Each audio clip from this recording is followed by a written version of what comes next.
Episode 3, the best episode so far, because out of the three, it was the least boring. It was heavy on cases, and lawyer stuff actually happened, and a bit was set up at the end. Plus, a bonus, there was no talk about Cap's virginity or any Cap's ass pictures or anything like that, but there are still problems. The comedy is still shite. The CGI in this episode looked really bad. Still not invested in any of the characters. The dialogue and character direction is questioning. Now, this is not a positive or negative from the episode, but I think this episode gave us some really good news. Hint, it's got to do with the meme part of my thumbnail for this video. Now let's discuss these points further by using some clips and images. I know you can't wait to see Wong. I get it. I just want to make sure that you don't think this is one of those cameo every week type of shows. It's not. Well, except Bruce. And Blonsky. And Wong. Just remember whose show this actually is. No, I don't want to see Wong, especially after what happened to him in Multiverse of Madness. Also, this is definitely a cameo show. Yeah, your show.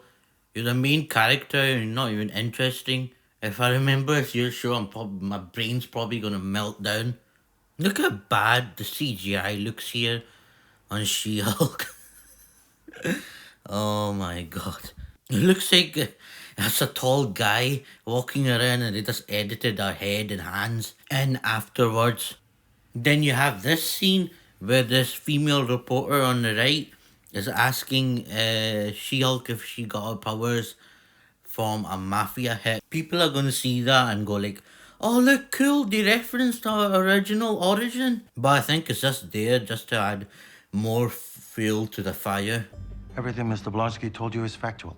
I extracted him from the prison against his own wishes because I required a worthy opponent as part of my training to become Sorcerer Supreme. And as Sorcerer Supreme, I insist that he not be punished for my actions. Again, I am not the one who will be punishing him. The parole board will not release him after seeing this video. Oh, I know what you're thinking, Miss Walters. I'm not erasing everyone's memories, not again. That's not what I was thinking. That is highly unethical. Yeah, it's also very messy, believe me. Okay. We'll send him to the mirror dimension. I don't know what that is, but no. Shadow dimension? What you can do to help is show up at the hearing and explain everything. Very well. We'll reserve sorcery for strategy B. Don't tap your nose. I think the whole point of that memory wipe spell in No Way Home was that only Peter, Strange, and Wong knew about it. Maybe MJ and Ned, like when he did the spell, not when he chose to let people forget who he is. So why is it public information that happened? And why is Wong going around sharing that? Is this guy dumb? He probably is, because the writing and especially what happened to him in Multiverse of Madness. Sometimes referencing stuff from other films does damage to you in universe. Like Wong is dumb going around telling people a memory wipe thing happened, and She-Hulk is dumb for not asking more questions and looking further into it. Thank God none of his soulmates are men, but the one on the far right looks like it could be a trans maybe? So you never know what's underneath. I'm going to start building your case, and I will be in touch, Mr. Bukowski. Good.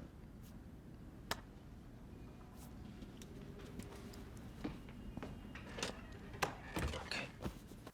So this guy Dennis is meant to be a professional lawyer. Why the heck is he going in for a fist bump? You should know to automatically go for a handshake.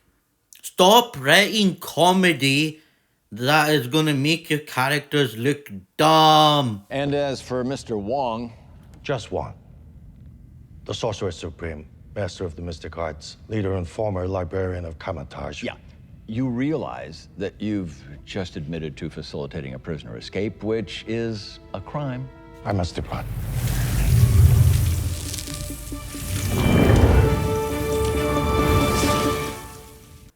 He is meant to be the Sorcerer Supreme, the protector.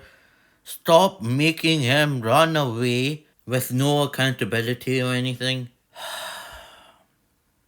Again, comedy to make your characters look dumb. So here's two pictures. Look at the background where people are sitting. And tell me if you notice someone wearing a pink, anyone in pink basically. I'll also even play this clip as well. In the case of Bukowski versus Runa, I award full damages to Dennis Bukowski in the amount of $175,000. In addition, we also sentenced the defendant to 60 days for impersonating a judge. No. So when I was saying in pink, as you can see, I mean this cameo by Megan Thee Stallion, where she's clearly not in the audience. They just had, she was on a green screen, just sitting, doing a wee scene, and then they just edited her in at the end of that case. Did you guys rob an Asgardian construction worker? Yeah. All right, let's do this.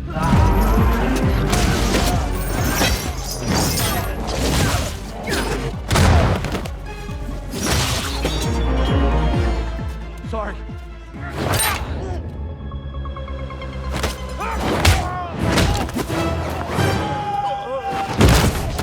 Okay, bad idea.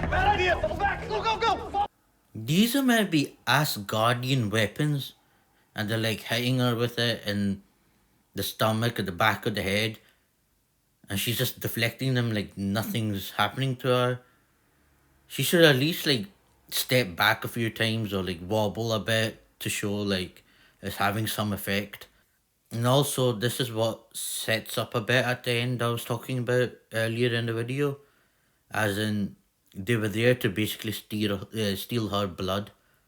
So their boss, whoever that is, sent them to steal her blood. So adding like a villain or a villainous group that is going against her now is going to make this more interesting, because before there wasn't actually anything to invest in story-wise. So those are all the points I feel like I could touch on for this episode. Now let's get to the good news and end the video with the good news. So during the episode, they have the typical people online reacting to a superhero with like tweets and memes and comments. Some are gonna think, oh cool, they put criticism in. Some are gonna think this is a complete troll to the people who say this sort of stuff. No matter if the attention is good or bad, it just proves that they're listening and watching. Now let's go over some of these comments. So you have this guy saying they took Hulk's manhood away, which is something lots of people say online to different female characters that are taking over. Next, you have this person who's saying, well, lots of people say that why you're turning every superhero into a girl. Will someone find a reason to cancel She-Hulk? It's probably what they think we do, but what they don't realize is that's what they do. Cancel culture, they try to find any reason to cancel someone or something. They think they're trying to make fun of us, but what they don't realize is they're just stating what they themselves do. So this is something we say all the time. Just make your own. Some are even incorporated that into it, which just proves they're listening and watching. Then you have this typical person who complains, or why is everyone talking about this person? They should talk about me. I should get the attention because I'm special.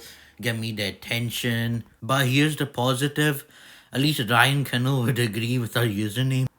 Now is Sad Gary with his angry emojis and his Hulk with a crown emoji meant to be a shot at Gary from Nerdrotic? The person in the picture even has a cap on and glasses. The beard is shorter, but it could be a shot at Gary. Then you have this person who's like, I like the idea of her. I just wish she would use her platform to stand up for the endangered lemurs. It's like she doesn't even care. I think that was alright. Not sure. Obviously, heel versus babyface would do it much better than me. So impressions out the way. Obviously, it's that type of person who wants like a popular figure on social media to stand up for what they believe and give them validation in that. Then you also have a person who's trying to say something but has a spelling mistake. They even got that in there. Lastly, they even have a simp who would say stuff like "ad smash." They practically covered every single ground, from criticism, from people who are legit criticizing, to simps, to people who have spelling mistakes, to people who are trying to use the platform as a jumping pad. So yeah, I believe they are listening and watching. And what I could say to that is, keep it up, guys. We will win. Thank you for watching and listening. And next week, I'll be back with episode 4.